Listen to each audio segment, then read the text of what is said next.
বুঝতে পারবে যে একটা স্থিরতা থেকে অনন্তের যাত্রা বা জার্নি। সকলকে স্বাগত জানাই ফেস্টিভ বাঙালির আরও একটা নতুন ভিডিওতে। আর আমি নিলয় আজ রবিবার সূর্য সন্ধ্যায় এসে উপস্থিত হয়েছি বালিগঞ্জ। আর বালিগঞ্জ মানেই কিন্তু বেশ জনপ্রিয় বেশ কিছু পুজো, তার মধ্যে অন্যতম যদি নাম বলতে হয় তাহলে কিন্তু 21 পল্লী একেবারে শীর্ষস্থানে রয়েছে। আজ 21 পল্লীর খুঁটি পুজোর মাধ্যমে শারদ সূচনা, আর কিভাবে তারা আজকের খুঁটি পুজো সম্পন্ন করছে, কি চমক রয়েছে এবছর তাদের, সব কিছু জানাবো আজকের এই ভিডিওর মাধ্যমে। চলো, এই মুহূর্তে এসে উপস্থিত হয়েছি বালিগঞ্জ 21 পল্লীর একেবারে পুজো প্রাঙ্গণের সামনে। আর 21 পল্লীর যে পুজো মণ্ডপ যেখানে তৈরি হয় সেটা একেবারে বালিগঞ্জ ফাঁড়ির নিকটবর্তী। আর বালিগঞ্জ 21 পল্লীর আজকের অনুষ্ঠান কিভাবে সেজে উঠেছে, চলো একেবারে সামনে যাই, রাস্তাটা পেরোই গিয়ে দেখাই। চলে এসেছি বালিগঞ্জ 21 পল্লীর একেবারে খুঁটি পুজোর যে অনুষ্ঠান তার একেবারে সামনে। দারুণভাবে সেজে উঠেছে তাদের আজকে খুঁটি পুজোর অনুষ্ঠান। চলো ভেতরে যাই, ভেতরে গিয়ে তোমাদের ঘুরে দেখাই কিভাবে সেজে উঠেছে সব কিছু এক ঝলক।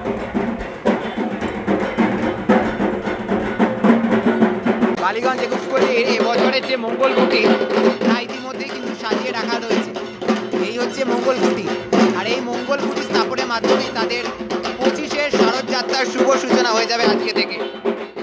আর এখানে দেখাই যে পুজোর কাজ, সেই পুজোর কাজের জন্য প্রস্তুতি, সেই প্রস্তুতিও শুরু হয়ে গেছে।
এবছরের যে ভাবনা তার প্রকাশিত হলো অচল অনন্ত, আর এই অচল অনন্ত ভাবনাকে কেন্দ্র করে এবছরের 21 পল্লী সেজে উঠতে চলেছে। 21 পল্লীর এবছরের মঙ্গল খুঁটি তা স্থাপিত হলো, এবং এই মঙ্গল খুঁটিকে কেন্দ্র করেই গড়ে উঠতে চলেছে তাদের এবছরের মণ্ডপ। খুঁটি পুজোর মাধ্যমে তাদের 25-এর শারদ যাত্রার শুভ সূচনা হয়ে গেল আজ উল্টো রথযাত্রার এই পুণ্যতিথি থেকে। বালিগঞ্জ 21 পল্লীতে এই মুহূর্তে আমাদের সাথে পেয়ে গেছি এবছরের থিম শিল্পী দীপঙ্কর দেবী। নমস্কার দাদা। এই বছর তুমি এই ক্লাবের সাথে প্রথমবার কাজ করছো? হ্যাঁ, এবছর আমি প্রথমবার কাজ করছি, কিন্তু আবার একটা বলতে গেলে এই বছর আমি একটা 12 বছর পরে ফিরে এলাম। মানে আমি যখন প্রথম সুশান্ত পালের সাথে অ্যাসিস্ট করতাম, সুশান্ত পাল যে থিম আর্টিস্ট, তার সাথে আমি এই ক্লাবে 2009-এ কাজ করেছিলাম। মানে জাস্ট জার্নিটা শুরু করেছিলাম। তো 12 বছর পরে আবার আমি নিজে এখানে করলাম, তো এটা একটা আলাদা ফিলিংস বা অন্য রকমভাবে কাজ শুরু করা। তো এটাই ক্লাবের সাথে বন্ডিংটা ঠিক কেমন? খুব ভালো শুরু। একদম। কি ভাবছো দাদা এবার 21 পল্লীকে নিয়ে? 21 পল্লীকে তো ভাবনা হয়েই গেছে, ওয়ার্ম আপ হয়ে গেছে, এখন আমরা প্র্যাকটিক্যালি কাল থেকেই কাজ শুরু করব। তো আমাদের কনসেপ্টটা রেখেছি আমরা অচল অনন্ত।